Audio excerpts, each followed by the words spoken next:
All right, why don't I just kick it off and we'll do some quick introductions. Welcome, everybody. This is the second of two WeGlide webinars. The one last week was about just how to sign up and get your own account going as an individual SSA member.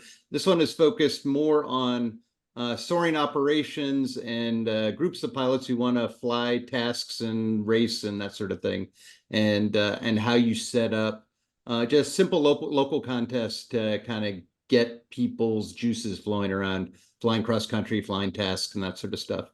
It is a complement to a program that Tony Smolder is running to actually go out and have cross country and task flying camps. And so, if you don't know about that, please reach out to Tony. He'll talk about it when it's his time up.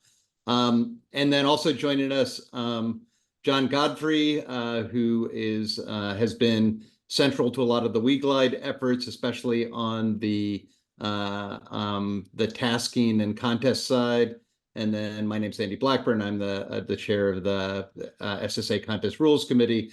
Obviously, as we sort of think about the whole panoply of contests and task-oriented flying, we want to make sure that all of these things are reasonably coherent and compatible with each other. So that's part of my role. With that, I think the order of operations. Andy Moritz. Oh, I'm sorry, Moritz from WeGlide. Jeez, sorry. And the WeGlide guides have been around for several years now, very popular in Europe, and we're really starting to get up ahead of steam in the U.S. The number, the features and functionality that are part of WeGlide are truly deep and compelling, and we really like the work that they've been doing. So thanks for coming, Moritz. It's very late for him, so I appreciate him staying up late. So Tony's going to talk a little bit about just how you get started, how you sign up to kind of get going with setting up tasks and that sort of thing. And then Moritz is going to go through the features embedded in WeGlide to help you do that, to make it really, really easy. And when I say easy, it means you guys can set up and fly a task just on your cell phone, which is pretty cool. You don't need to learn any fancy software. It's really, really easy to do. So we're going to take you through that. And the fact that we can do this in a 1-hour webinar tells you something. So Tony, do you want to kick it off with Yep. a little bit and maybe tie into some of the stuff that you've been doing? Yep. Thank you. Thanks, Andy. So what I'm going to do is I want to quickly just show you what's going on here with right now at the Soaring Club of Houston. If we go and look at WeGlide as it currently is,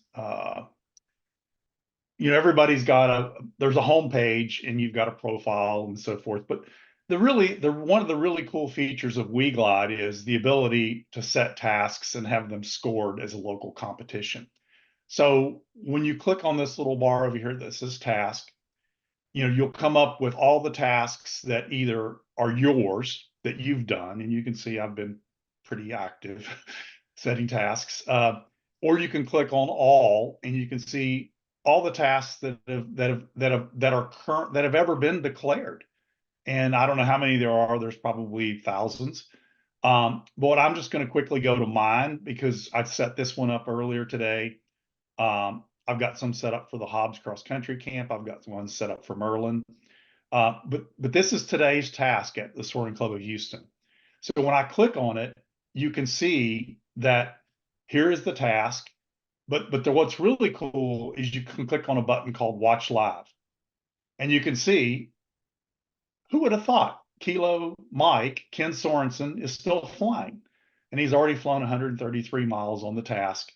The cool thing is I can actually click on him and I can see his route on the task. So he went into the first turn area. He went into the second one, struggled a lot up here, as you can see. And this is indicative of a fairly poor soaring day, because when Ken Sorensen's only averaging 38 miles an hour, it's not a good soaring day. And you can see a bunch of other people that aren't showing up because, again, we're live. So this is only showing people that currently have their FLARM or their OGN transmitter on, or their ADSB their transponder. So it's pretty cool. And then again, for those of you that maybe aren't familiar, you can open the flight and you can see the track and everything and his altitude. And that's why I said you can see it's a poor day when you're only 750 feet above the ground. That I just wanted to quickly do that before we lost it, because as soon as he lands and turns his off, we won't have that live. So one of the things, as Andy said, is we're going to talk about how do I get there to where I can create tasks and I can score them. Well, that's WeGlide Premium, and I'm going to show you how to do that. I got to bring this down so I can get to my or how can I hide this top thing so I can see all? Oh, there we go. Okay, we got it. Okay, so we got the Soaring Society of America, and there you'll have there's a little banner down here that scrolls, and it's got WeGlide agreement. It's got a bunch of other stuff, but it'll start scrolling and you'll lose it. But you can just use the little arrows and get to it. So what you want to do is click on that.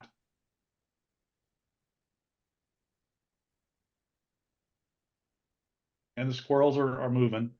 And it talks a little bit about what is WeGlide. Registration is free, and it's free for anybody. You can, and you don't have to be a member of the SSA to register for WeGlide, but the SSA has some really good features that by being a member of the SSA, you get a supporter contract for free, and that's what it shows. Choose a plan. The supporter one is free. The premium is 50% off. Now, that's 50% off if you just want it for yourself and you don't intend to set tasks for your club. And it's really, we've stepped you through how to register and everything. There's all these instructions here on how to do it. You click here to register and it'll take you right to the registration. And again, we've got the live tracking, how to register your glider with the OGN so that you show up on that, how to connect your glider to the WeGlide account. I have to say it's very impressive, and it's actually pretty easy to step through it. If you scroll to the bottom, you'll see an SSA benefit for clubs and commercial soaring operations. So if you click on that WeGlide for clubs, what it allows you to do is activate free club benefits. And when you click this, it'll ask you to fill out some information, your name, the glider club or operation you represent, and what is your role. Specifically, what is your role? Because we're looking, these are free premium memberships, and so the idea is that you're doing something for your club. You're setting tasks and you're mentoring, coaching people. Not just, it's just for you. Yeah, and Tony, just to clarify a little bit on that. Sure. As part of the arrangement with WeGlide, we arrange for free supporter subscriptions, which is more features and functions, and you can go to the page where you can look at the different plans on the WeGlide website and see what the features and functions are, but a lot of them are listed here. And then because we wanted to encourage cross-country flying at the club level, but we didn't want to just pay for that capability for everybody, because not everybody needs to do that or wants to do that, and it's more expensive. We negotiated with WeGlide to get two of these premium subscriptions for free per club or commercial soaring operation. So that's why we ask you to identify your club and what your role is and that sort of stuff, to make sure that people don't grab them for their club and then somebody else tries to grab it for the club and there's no coordination. So that's sort of just the reason why we're asking each club to kind of settle on two folks who are going to set up task flying and kind of be responsible for that. Yeah, thank you, Andy. And in some cases, I mean, we do have maybe 3 people on the club, because we if you look at our clubs, 120 clubs, I mean, that's 240 premium memberships. And I think right now we're about 58. So we're well below the number that we need to be at. So if anybody on this call goes, wow, I didn't know about this and I'd like to be a WeGlide Premium, we call it a coordinator. You're a WeGlide coordinator for your club, then please go put the application in. I think I've gotten about 3 of them here just in the last couple days. Um, so that's the SSA site and how to get to it. What I wanted to do now is actually talk about in WeGlide, how do you create a task? What's the steps to do it?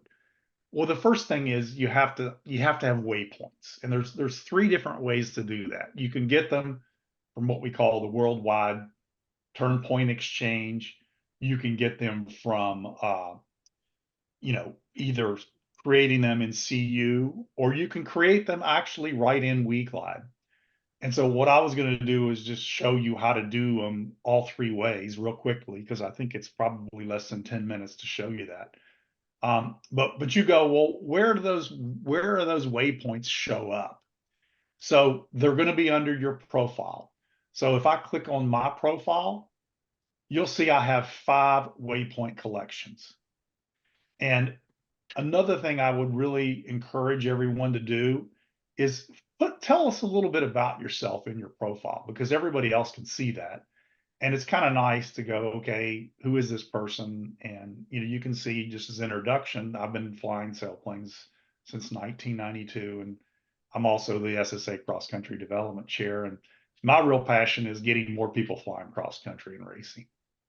It's kind of cool because you can see how many flights you've done, how many waypoint collections, and this is live connected is that's your glider or your OGN transmitter or FLARM. In this case, it's my FLARM.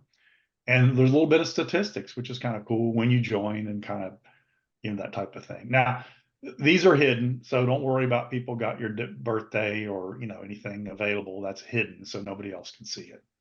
But what I want to do is go in to the waypoint collections. And Moritz, is there any limitation on how many waypoint collections you can have? There's one like internal one, but I think it's pretty high, so it shouldn't have any effect in practice. Okay, good. So I've created some waypoint collections just as some tests. Some of them are actually that came off the World Wide Web. Some are ones that I created for one of the camps. But what I want to do is show you, because I had my Soaring Club of Houston in there. I want to show you how to create one from the World Wide Web. I just don't know how to get rid of this bar on the top. Okay, I'll just go down like this. So if I go to, the World Wide Web, I can see, I'm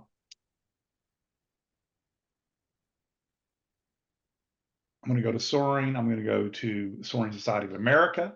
And then under there, you can go to under racing. Under racing, there's a link called Contest Rules and Info.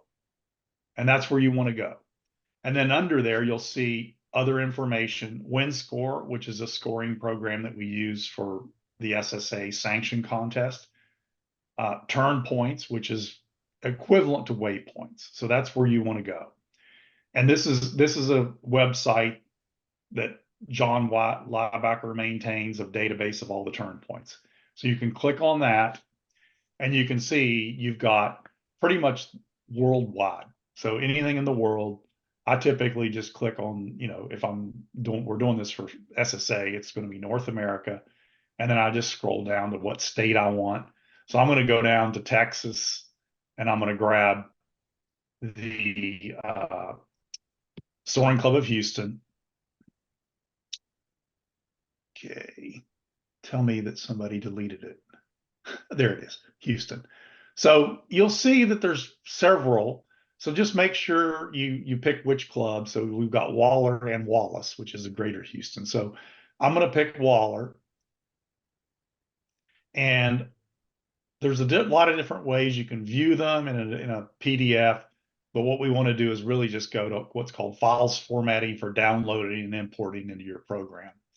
And there's a lot of different ones for different flight computers. But what we're looking for is what's called a CU cup file. Now, there's some people don't use control point numbers before the name, but I really like that. So that's what we're going to download.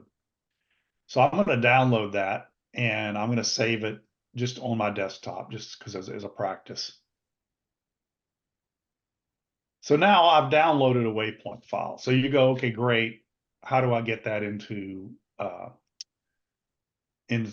WeGlide? So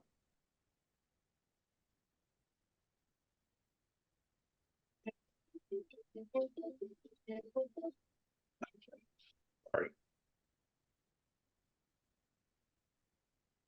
Okay, I'm trying to figure out how to get that into WeGlide.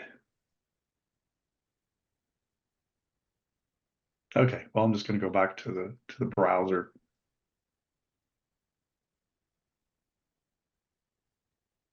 And I'm going to go back to Soaring, and I'm going to go to WeGlide.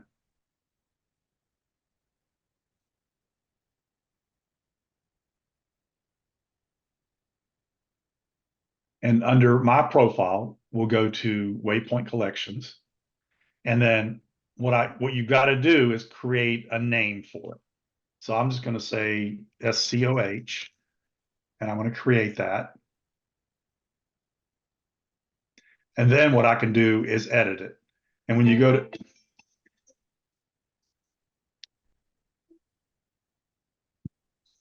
silence, when you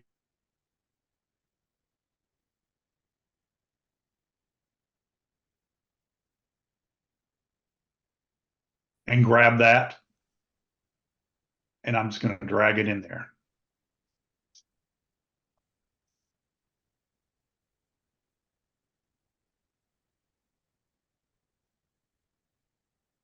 Okay, not sure how I got back to there.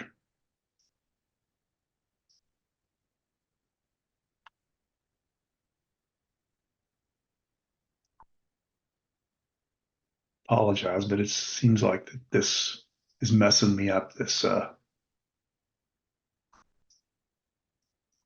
you can, I haven't downloaded it. I haven't put anything in it yet. So let's go back, edit. So you can actually just click on the pen symbol there to edit it directly. Oh, there we go. Okay, good. Thank you. Okay, Yes, so I'm you going need to to go. drag a cup file into that little. Yeah, so now it's processing it. So it's loading the cup file. Okay, so now you can see all these waypoints show up.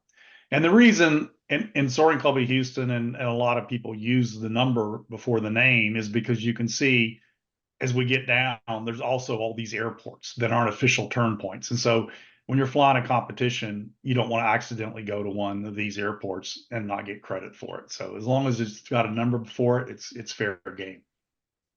So we showed you how to do it from the worldwide turn point exchange. To be honest, we're going to run out of time. I'm going to skip CU for now. And then manually, it's super easy. I mean, you can just go into we're going to create a new collection, but then you got to save it, obviously. So now we're going to create a new collection.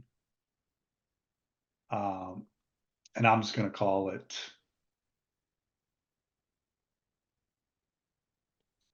SCO Manual.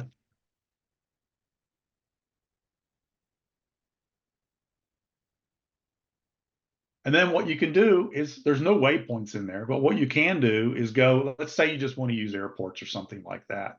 You can go there and you can click on, something.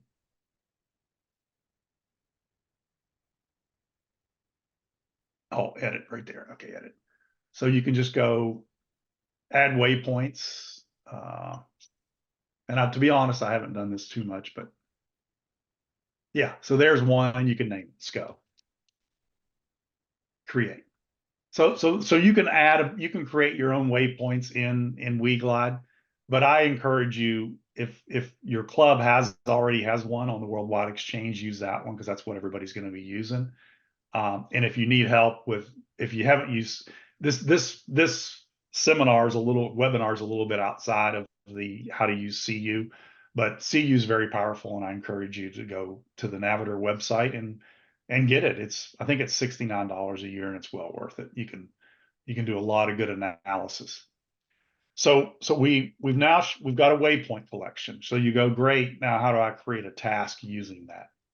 So we're going to go to task, and we're going to create a new one. And again, you can see up here, this is under me. And then what I'm going to do is here, we don't want to do one necessarily for Hobbs. I want to show you how to do one for SCO and how it got scored. And this is for last November. So you can select any of these waypoint files. So I'm going to go ahead and select SCO. So now SCO, you see all these waypoints showing up on the map. So what I'm going to do now is use what is the starting point for the task. And be careful here, because if you want to see the local competitions after they've finished, you can't use a waypoint number. It has to be something that's in the airfield database, because that's what it sorts on. So we're just going to use Soaring Club of Houston here.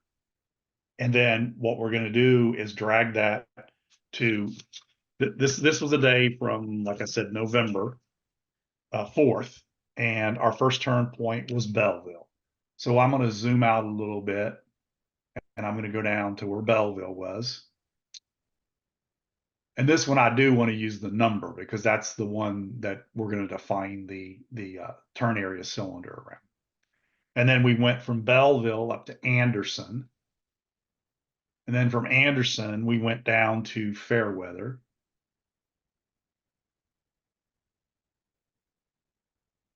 And then from Fairweather, we went to Independence. And you'll see some of these don't have an airport. They're just like a turn point. And then from there, we came home to SCO. So the first thing you can see is that it's doing what we call FAI areas. Well, we don't fly FAI areas in the US.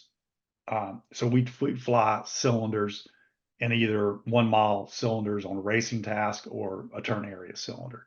So what we're going to do is make this, you can see the turn point types down here. Really, the only one that we're going to use is what's called an AAT, and that stands for an assigned area task. So we're going to click on that, and you can see immediately that it changed these numbers up here. I encourage you to use a 4 mile start line, which is 2. And then our first turn point, Belleville, on this day had a 18 mile radius, 18 mile radius. And I encourage you to, when you're setting these tasks, don't set them for the 18-meter gliders. Set them so that anybody can fly them, including PW5s. Because the worst thing is discouraging is someone can't even make the cylinder and they have to come back to SCO or come back to your field because it's too far away. So keep them in close. And Ken Sorensen's really good about this. He called this task today for all types of abilities and glider performance. Fairweather was 10 and Independence was 19. Because there's no you can turn anywhere in the cylinder. So the high performance gliders and skilled pilots can go to the far edges of the cylinder, and the lower performance ones can just clip the edges of the cylinder and get a task finish. And I can tell you that the first time someone finishes a task that's never finished one, they'll be really happy, even if it's only like 30 miles. They'll be like really ecstatic, and that's what we should be encouraging. And then name it. So since we scored this as a day, I'm going to name it. So this is going to be SCO task for the 04 November 23. And the reason, if you don't name it, you don't know, you can't look in the list and tell what day it's for. There's no way to say which day was that unless you click on it. And then we're going to go down and we're going to make it a day task. So it'll only count flights from that particular day. And we're going to make it for the 4th of November, 2023. And then, Tony, I mean, there's sort of 2 primary ways you can set up tasks. One is you can set it up for the day, and anybody who flies that task out of that airport that day gets scored. Yep. The other way you can do is you can set it up for the year. You can set up 20 tasks for the year or 30 at airport and call them airport. And call it airport. And then anytime anybody flies on any day, it'll score it. They'll get credit for it out of that airport. Yep. And that's a little bit easier if you have you know, if you don't have people showing up, you know, like, hey, let's all go fly a task today, but somebody wants to go fly across country, you can set up a year, you know, a season-long competition. Yep. And this is what they do at Williams Soaring, right? So they set it up for the year. They have 20, 30 tasks. You can pick any one you want and get scored on it. So it's somewhere between, it's sort of like OLC flying with tasks. Yep. Exactly. Yeah. So, And but this is if you're a little bit more organized, you got a set of people. They, you know, they go out on the weekend, say, hey, let's do. You can either schedule it. Some clubs schedule, you know, that's like these are the race weekends. Others that, you know, you can make it more ad hoc and just say, hey, this weekend let's all go fly task. The weather looks great, and you can set it up just the way Tony did. So you know, once you've got the turn points loaded in to your account that he did, then you can. Then what you do is you basically go set up a task. You click on the task button in your account, and you just start picking off turn points off. You can do it off the map, or you can type them in into that field there where you can see on the left there. Yeah, And then you save it and you go. Yeah, I was going to actually show the day or the airport too in a minute. I just wanted Okay, to, cool. yeah, I was stepping through day first and then airport. Yep. So then once you've got, and again, you know, if it's an area task, you should have some type of minimum time. Again, if you go, well, I don't really care about the minimum time, just put it in an hour or something, you know, don't worry about it. And then that way, anybody that flies over an hour on that task will get credited for, if they complete it, they'll get credited for that. So don't check only visible for me, because that means nobody else can see it. And again, maybe you'll see, I'll show you one of the Hobbs ones where it's got a description, or Merlin one actually that's got a description, and then hit save. And it'll actually come up and says the task was saved. Now I can tell you right now there are some limitations.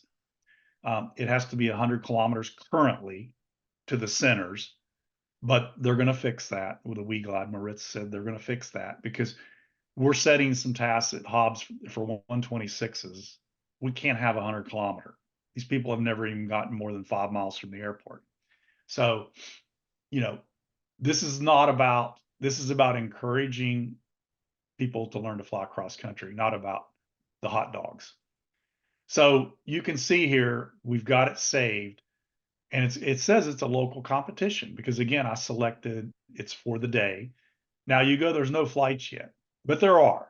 And this is another thing, maybe it's just a refresh thing, but if you go back to task and then come back to it again, you can see all of a sudden there's 3 people that got scored for the day. And I can click on that and I can see David Martin won the day, and I was second, and Zach Gordon. And you can see that you can highlight each one, and you can see their track, and you can see, you know, the people with 18-meter gliders were able to go further in the cylinders. And then the people that are flying lower performance gliders still completed the task and had a good time. So remember, it's not about the high performance gliders. It's about getting these newbies like Zach Gordon, who this was the first task he ever completed, and he was ecstatic about it. I mean, 51 miles versus 114. It doesn't matter. It's not, this is about getting more people flying cross country. So the second type, as Andy said, is I can go into that task in edit mode. And another cool thing too is you can actually copy the task. So if I go back to tasks and I go to that one, I can actually copy it, or I could trash it. If I get too many in there and I go, I'm tired of seeing 100 tasks, you can delete it. You can star it so it's, you know, it's one of your favorites. I'm going to go back to edit, and then you can go down, as Andy said, and you can change this to airport, and you can put in what airport it is, and it'll score any time anybody flies that task that took off from SCO or started at Soaring Club of Houston. Okay. So far, I'd like to keep this interactive. Any questions so far? And Tony, there's some Q&A in here. There is, but I don't want to go too far and people go, oh, I forgot what I was going to ask. People are going to have to type their questions into the Q&A, though. They're not, there's no audio. Okay. Are there any questions, by the way? Who's monitoring that? I'm watching it. You can also bring it up. There's some questions around just signing up. There was a question around do they have to look for the individual to find the tasks, or can they search by club? And I don't know if that's a question for you or maybe for Moritz. It is. So if we go to tasks and you go, okay, I want to see all the tasks that Merlin has put together. So I've been working on this all week, so I've already got Merlin in there. So you just type Merlin.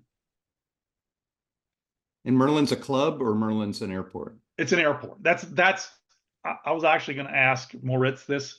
Right now, it has no capability to search by club, only by airport. So if I do Merlin. So by searching for club, you mean searching for tasks that are from members of the club, right? Well, for example, like Soaring Club of Houston, we fly out of the Soaring Club of Houston, but like somebody like Central Alabama Soaring Association, they don't fly out of, there's no airfield called Central Alabama Soaring Association.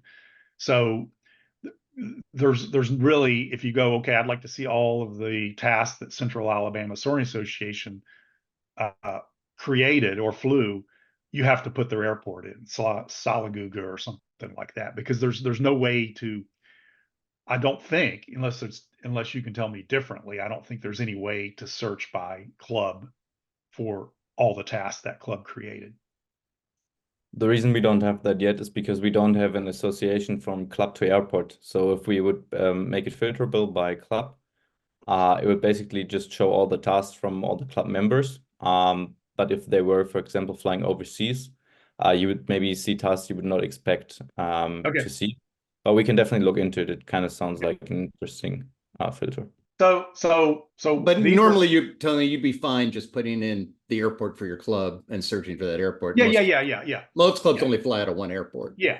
So you'll look here and you'll go, okay, I'm only seeing 3 tasks. Remember, these are ones I created. So I want to select all. So these are all of the tasks that are associated with Merlin, the airfield. So you can see Taylor Gray has created some tasks. I created some for the cross country camps. And that's one of the things I wanted to show you is you can do it you could even do it by pilot. But this is kind of cool because you can go, okay, how many is that club very active in creating tasks? Yeah, they're getting started. For the cross country camp, I created some tasks, and that's what I wanted to show you here. Is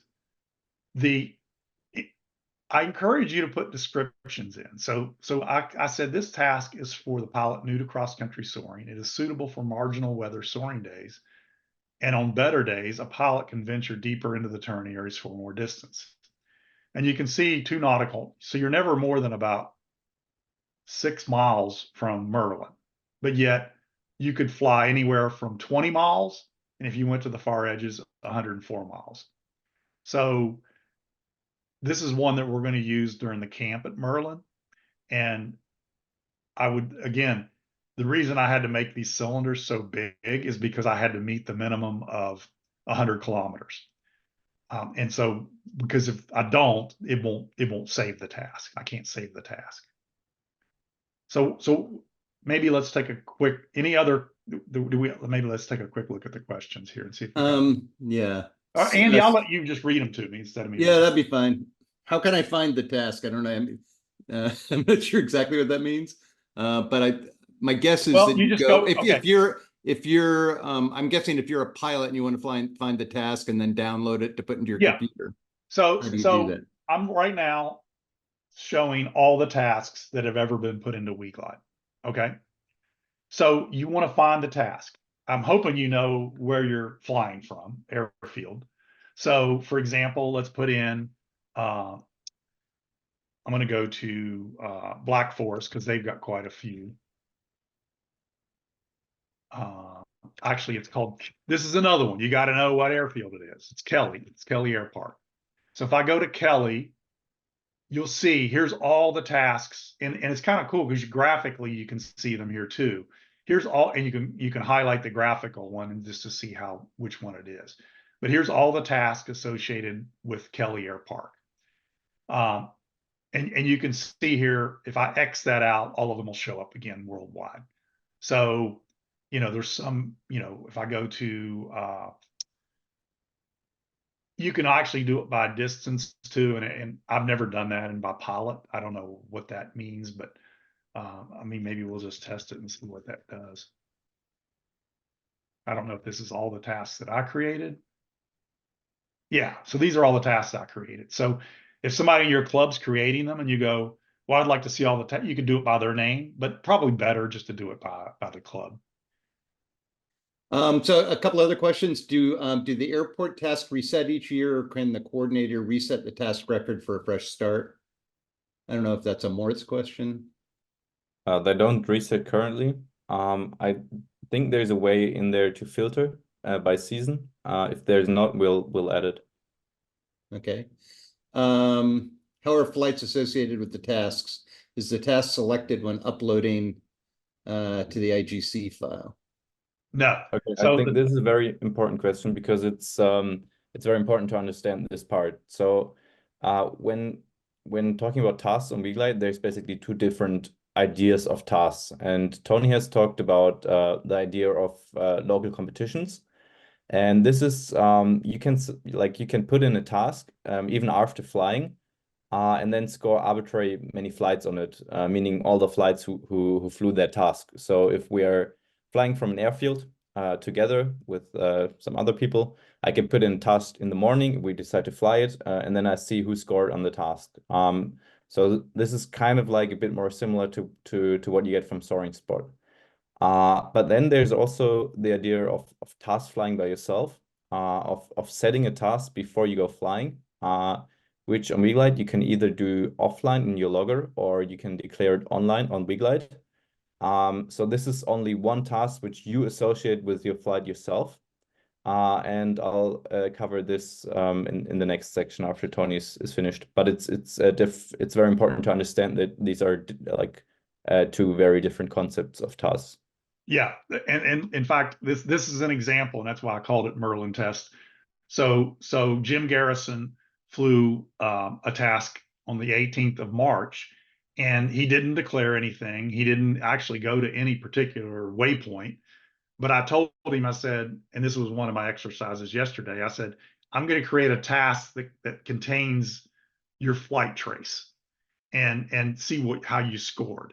So and this can all be done after the fact, and you can see he scored. He was at 59 miles an hour. I can click on him as a local competition, and I can see his trace within those turn areas, or those area tab areas. So you don't have to do it in advance. You could go fly, wander around as much as you wanted, going following cloud streets, and land at the end of the day and go, okay, I'm going to go in here and I'm going to create a task and I want to see how I scored against it. It's absolutely doable.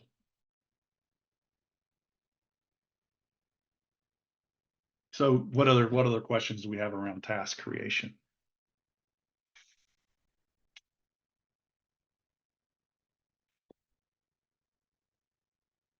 So Tony, maybe this is a good moment from me maybe to go into how you would declare tasks, and then afterwards we can answer more questions. Yeah, let me do one. I got one more thing, Moritz, that's on here is for those that are going, well, this is all great, but how do I get an IGC file that I can actually post on there? So one of the best ways to do that is and they're free programs. It's called CU Navigator, and it's simple. Type in CU Navigator, and it'll come up and it'll tell you what it is. If you can put it on any of your phone, I think it works. Yeah, both Android or iPhone.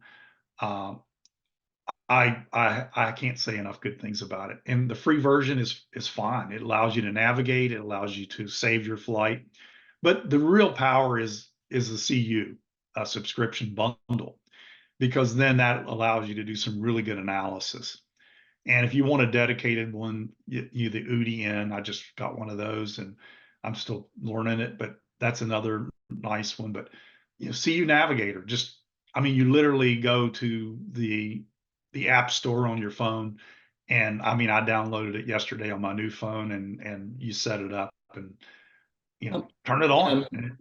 I mean, a couple of questions. There are a bunch of people who are asking questions, and Moritz, maybe you can cover this on how you download the task to get into your flight computer, whether that's CU Navigator on your phone or your LX computer if you got one of those, or I guess somebody mentioned ClearNav, but presumably that's all just downloading the cup file with the task. So maybe we could cover that. There was one question about if we fly out of an airport that's not an airport in WeGlide, how do we set up a task? And maybe you can cover that.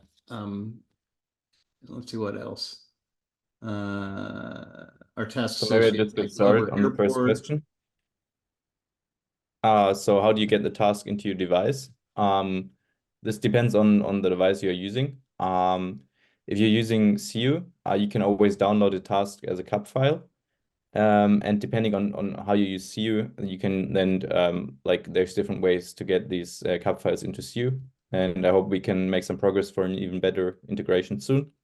With LXNav, if you have LXNav Connect, it's actually very easy. If you connect your WeGlide account to your LX account,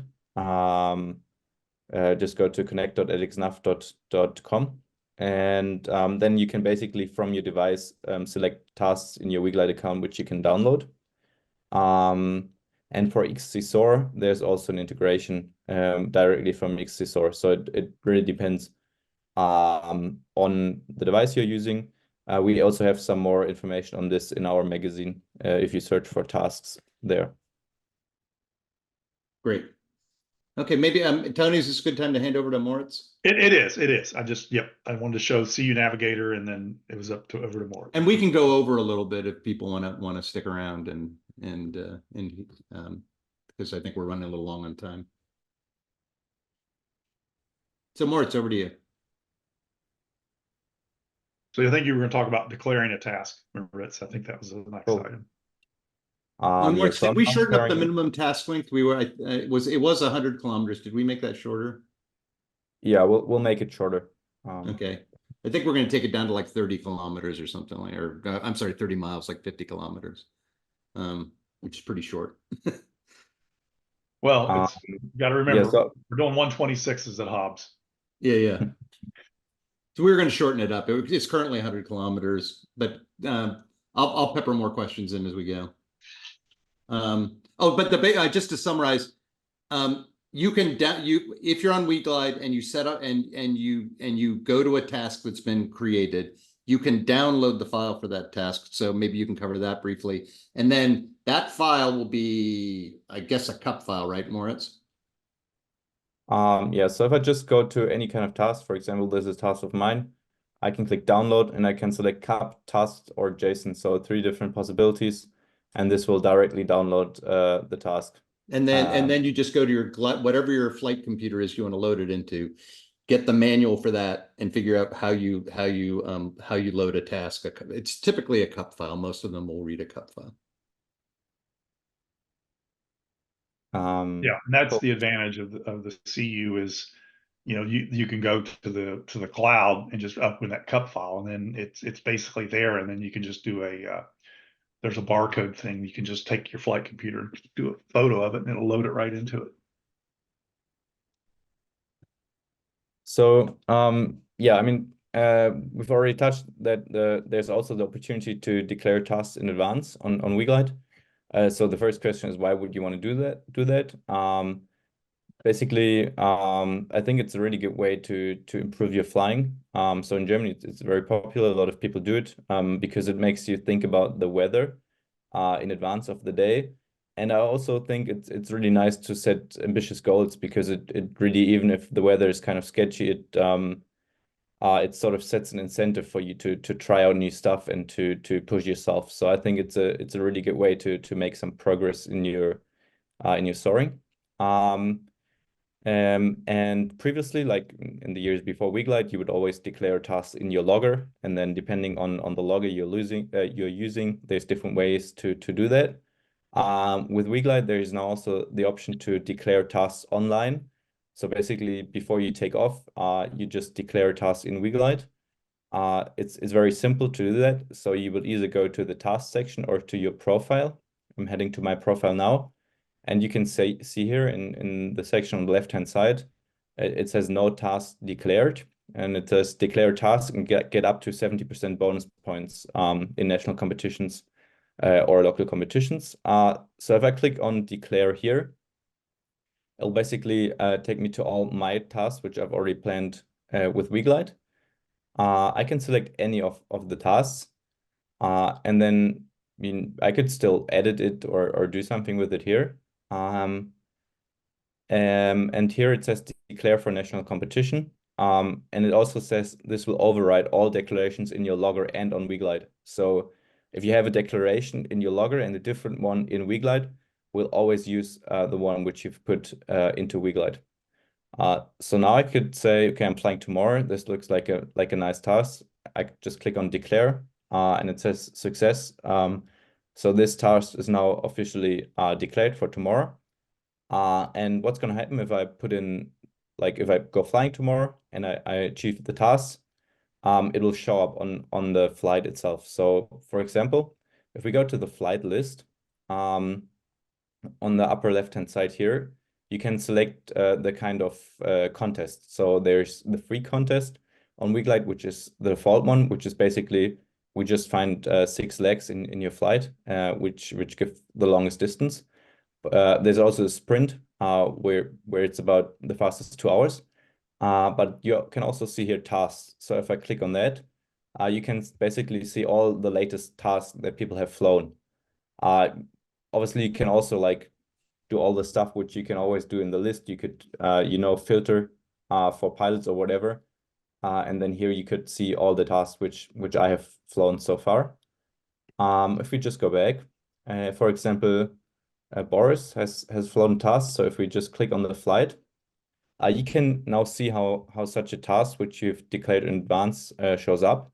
You can see on here there's a green dot associated with the task, meaning the task has been completed successfully. If I click on it, it actually converts to 5 green dots, meaning all 5 turn points have been successfully achieved.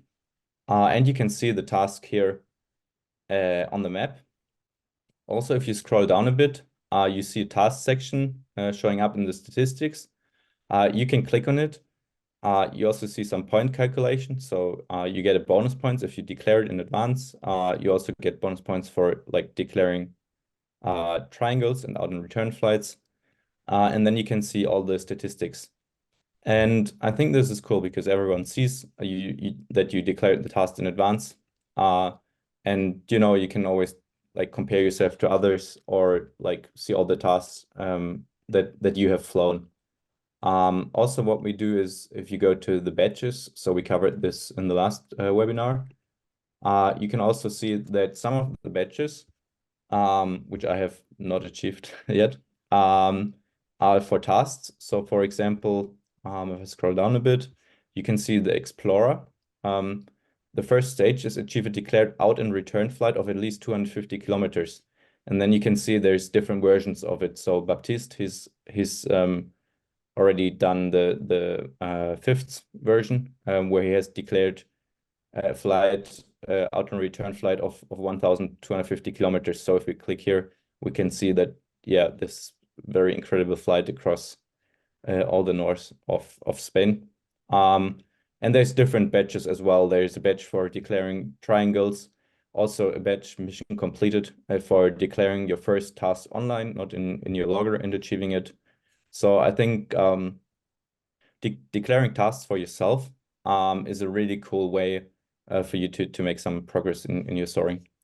So yeah, this was the point I wanted to cover regarding how tasks that you declare yourself are different from local competitions. You can like anyone can set up a local competition, and if you score, like if you've flown it, it will show up.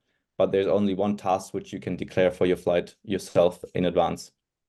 One more point I wanted to make regarding local competitions is that if multiple people have flown a local competition, you can actually see some statistics on how those people did. So if we scroll down a bit on the main page, what we see here is like the latest local competitions that people flew. And you can, for example, see here, this was one day of the 20-meter nationals. If we click on the task, we see that 9 people have uploaded flights and they scored on this local competition. You can see the different speeds when people start and some more numbers. If you hover over the tracks, you can see like where everyone flew. And in the right-hand corner, you can click on statistics, and this will basically take you to the statistics list, but with all the data for this task. And I think this is really cool because, I mean, if everyone is flying the same task, you can really see what statistics are different and how those, like, what the winner did differently from you.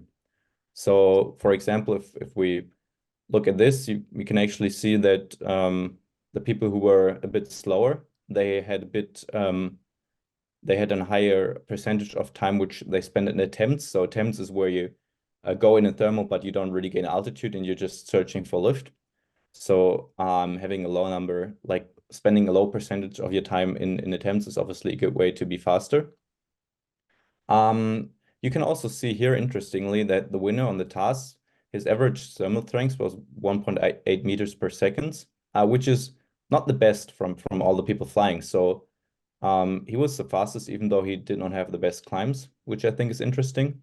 If we go one step to the right, circling, you can see like the different bank angles and circle radius that people did. Also interesting to see that the winner like did not circle the tightest. And like you can see some more statistics, for example, the mean altitude where people are flying and also the mean glide ratio that people had on that day. So if you fly tasks or fly local competition, I think this is a good way to get some numbers on and understand what people did differently on the task. Yeah, so basically these were the 2 points I wanted to show. I think this is really good, Moritz, because unlike CU, you can't necessarily see all that in one spot, whereas this one you can't. I mean, you have to click on each individual pilot in CU to see the statistics. This is really good to be able to see it on one page. Yeah, the idea is that you don't have to like click on each flight manually, write Exactly. down some statistics, and then compare it yourself, but rather have it all together.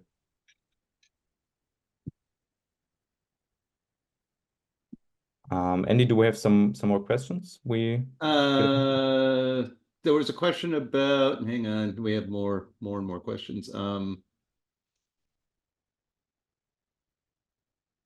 Oh, is there where are there written instructions for how to do all of this? Where would you go on the and I think there are some instructions on the WeGlide website. Tony, I think one of the things that would probably be useful to do is for us to also have a and we've talked about doing this, we just haven't done it yet, is to actually write up some instructions beyond that are you know, yeah, the even more WeGlide, explicit. the WeGlide site's pretty good. I went there and when I was learning how to set the tasks and everything, and it's pretty good. Okay, and there is a website that is docs.weglide.org, and this particular part is tasks. Yeah. So you go to docs.weglide, and then you go to task planner, and this is how you kind of set these things up. I do see some questions too that I want to answer.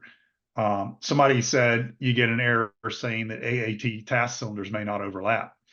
That's as long as it's so if you're going from turn point 1 to 2, those 2 cylinders cannot overlap, and that's actually an SSA rule too. But if you go turn point 1, turn point 2, turn point 3 could overlap with turn point 1, as you saw in my task that we set for November 3rd or November 4th. They can overlap. There's no problem with overlap. It just can't be successive turn points. They can't overlap. Some more questions. There was a question about, I'm going to just do these online or live from Norman.